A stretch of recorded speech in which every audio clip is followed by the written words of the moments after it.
Hello friends, मेरा नाम है निखिल और आप देख रहे हैं फिन टॉक्स विद निखिल और ये है हमारे पर्सनल फाइनेंस सीरीज का 24th वीडियो। और मैंने पिछली वीडियोस में बात किया था गोल्ड फंड्स के बारे में, गोल्ड इन्वेस्टमेंट्स के बारे में, गोल्ड में कितने तरह के इन्वेस्टमेंट्स होते हैं और उसमें से कौन अच्छा है कौन सा बुरा है। तो मैंने सब कुछ बताया था। तो अब हमारे इन्वेस्टमेंट को थोड़ा और आगे लेके जाते हैं। अभी तक हमने बैंक्स, म्यूचुअल फंड्स, गोल्ड सबको कवर कर लिया है। अब मैं बताने वाला हूँ ईपीएफ, पीपीएफ, एनपीएस, इन सब के बारे में। तो आपने ये टर्म्स के नाम तो ज़रूर सुने होंगे। तो चलिए इनके बारे में जानते हैं। तो आज का वीडियो होगा ईपीएफ के बारे में, एम्प्लॉयर्स प्रोविडेंट फंड। तो चलिए वीडियो स्टार्ट करते हैं। Apex got that drip.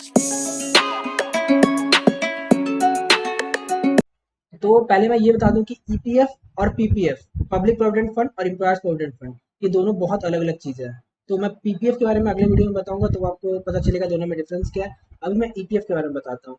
EPF वो इंस्ट्रूमेंट है जिसके जो आपको एक सैलरीड पर्सन को उसकी कंपनी देती है और आप खुद भी उसमें इन्वेस्ट करते हो। मतलब कि ईपीएफ आपके पेंशन के लिए है, वो आपके फ्यूचर और आपके रिटायरमेंट के लिए है। तो वो तब तक के लिए आप वो एक बार आपने वो अकाउंट बना लिया तो उसमें आपको एक यूएएन नंबर मिलता है।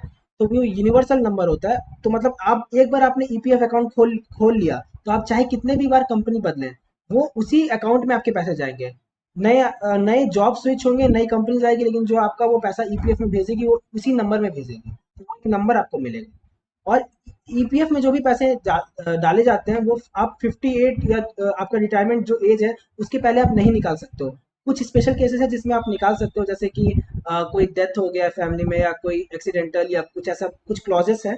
तो उन क्लॉजेस को आप पढ़ सकते हो नेट पर। अगर वो क्लॉजेस आपके ऊपर आपको उन क्लॉजेस के कारण अगर आप चाहो तो निकाल सकते हो। लेकिन अगर आप 5 साल के अंदर निकालते हो तो वो आपका टैक्सेबल हो जाता है। क्योंकि टैक्सेबल मैं इस पे इसलिए फोकस कर रहा हूँ क्योंकि ईपीएफ जो है वो ट्रिपल ई कैटेगरी में आता है, मतलब एग्जेम्प्ट एग्जेम्प्ट एग्जेम्प्ट। इसका मतलब कि जो भी आप ईपीएफ में आपके इन्वेस्टमेंट्स हो रहे हैं वो आप एटीसी के थ्रू आप उस पर टैक्स बेनिफिट ले सकते हो, आपको इनकम टैक्स में फायदा मिलेगा। दूसरा, आपको जो भी ओवर द इयर्स उस पर रिटर्न मिल रहा है उस पर आपको कोई टैक्स नहीं देना होता है। तीसरा, जब आपको रिटायरमेंट पे वो पूरा अमाउंट मिलेगा, पूरा कॉर्पस, उसके ऊपर भी कोई टैक्स नहीं है। तो उसमें पूरा ही टैक्स बेनिफिट है पूरी तरीके से। और इसका जो रेट है वो 7.5 से 8.5% के आसपास रहता है। जनरली 7.75%, 8% ये आपको इंटरेस्ट रेट मिलता है। तो इंटरेस्ट रेट भी काफ़ी अच्छा है। अब ये वर्क कैसे करता है ये चलिए जानते हैं। तो इसमें क्या होता है, जैसे कि आपने जिस कंपनी में काम कर रहे हैं उस कंपनी में अगर आपकी सैलरी 15,000 से ऊपर है तो आपका एक ईपीएफ अकाउंट बनता है। उस अकाउंट में आपकी जो कंपनी है वो 15,000 का 12% उसमें डालेगी।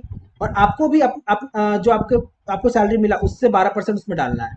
तो वो दोनों, आपका 12% और आपके कंपनी का 12%, वो दोनों उसमें डलेगा। लेकिन ये जो अमाउंट 12% है वो पूरे सैलरी पे, ग्रोस पे नहीं कटता है। ये सिर्फ बेसिक प्लस एचआर है। बेसिक प्लस एचआर है जो आपकी सैलरी होती है उसके ऊपर 12% कंपनी को देना होता है, 12% आपको।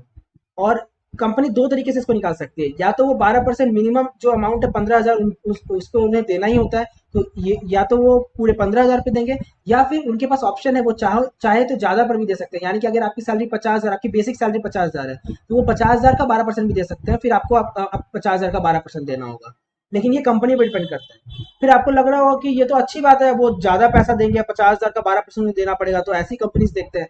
लेकिन ऐसा नहीं है, क्योंकि आजकल वो ट्रेंड नहीं रहा कि आपको कंपनी जो पैसे बताती है, जो आपको सीटीसी बताती है, ग्रॉस सैलरी बताती है, उसमें वो पहले कैलकुलेट कर लेती है कि उसे वो 12% कितना देना है। मतलब अगर उससे 50,000 आपकी बेसिक सैलरी है तो 50,000 का 12% यानी कि 6,000 रुपये। तो वो उन्होंने वो पहले ही काउंट करके आपको बताया कि आपकी सैलरी, जो आपको टोटल सैलरी बताई है आपकी, उसमें वो काउंट कर चुके हैं कि उन्हें वो पैसा पे करना है आपको। तो क्योंकि वो कॉस्ट, वो सीटीसी का मतलब होता है कॉस्ट टू कंपनी। तो जब कंपनी आपको सीटीसी बता रही है तो उसमें वो भी कॉस्टिंग जुड़ जाती है। तो वो आपको एक्स्ट्रा नहीं मिलने वाला है कंपनी से। तो ये बिल्कुल मत सोचिए कि आपको कुछ एक्स्ट्रा पैसा कंपनी देगी, कभी नहीं। कंपनी ने वो सब कुछ जोड़ लिया है और वो आपको जो फाइनल सैलरी बताई है उसमें वो बता रही है कि वो इतना देने वाली है आपको।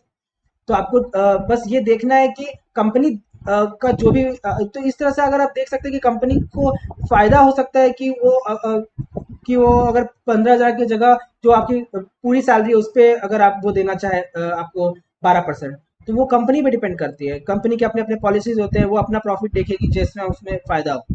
बट एक बात मैं बताना चाहता हूँ कि जो भी कर रही है कंपनी, वो उससे आपको उतना फर्क नहीं पड़ना चाहिए, क्योंकि बस आपको ये देखना है कि आपको आपका ईपीएफ मिल रहा है कि नहीं।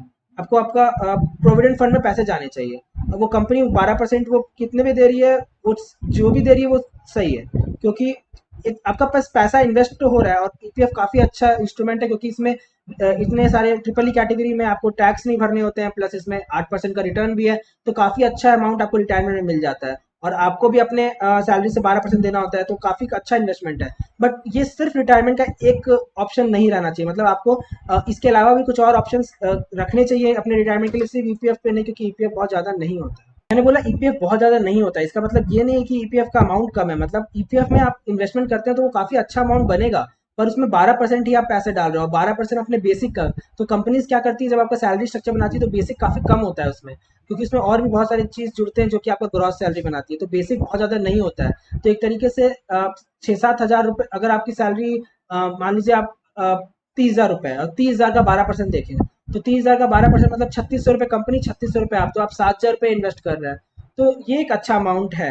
लेकिन अगर आप आपकी कंपनी जो मिनिमम अमाउंट है 15,000, उसके ऊपर आपको 12% दे रही है, तो फिर आपका वो काफ़ी कम हो जाता है, उसमें उतना ज़्यादा इन्वेस्टमेंट नहीं हो रहा है। फिर क्योंकि कंपनी 15,000 का 12% यानी कि 1800 रुपये दे रही है, और आपको भी 1800 रुपये, यानी कि सिर्फ 3600 रुपये आप इन्वेस्ट कर रहे हो हर हर मंथ आपके रिटायरमेंट के लिए। तो वो बहुत ज़्यादा अमाउंट नहीं होगा। इसलिए आप, अगर आपको देखना है कि आपकी कंपनी बेसिक पे दे रही है या फिर मिनिमम अमाउंट पे दे रही है, उस पर डिपेंड करेगा कि आपको और जगह इन्वेस्टमेंट्स करने चाहिए या नहीं रिटायरमेंट के लिए। तो ये काफ़ी अच्छा ऑप्शन है, और ये तो आपको करना ही है, और काफ़ी अच्छा भी है। बट आपको, अगर आपको ये देखना है कि आपके कितने पैसे जा रहे हैं उस अकाउंट में। अगर कम जा रहे हैं तो आपको और इन्वेस्ट करना चाहिए कहीं और, एनपीएस में, या फिर और मैं पीपीएफ में बताने वाला हूँ अगले वीडियोस में, या फिर म्यूचुअल फंड में भी आप कर सकते हो। तो इन तरह के इन्वेस्टमेंट्स आप करने चाहिए अगर आपको अपना रिटायरमेंट अच्छा रखना है, आपको रिटायरमेंट के समय अच्छे पैसे चाहिए।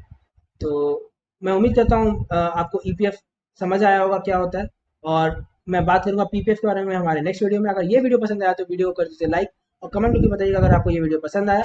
और चैनल को अगर आपने अभी तक सब्सक्राइब नहीं किया तो सब्सक्राइब कर दीजिए। मिलते हैं हमारे नेक्स्ट वीडियो में, तब तक के लिए गुड बाय।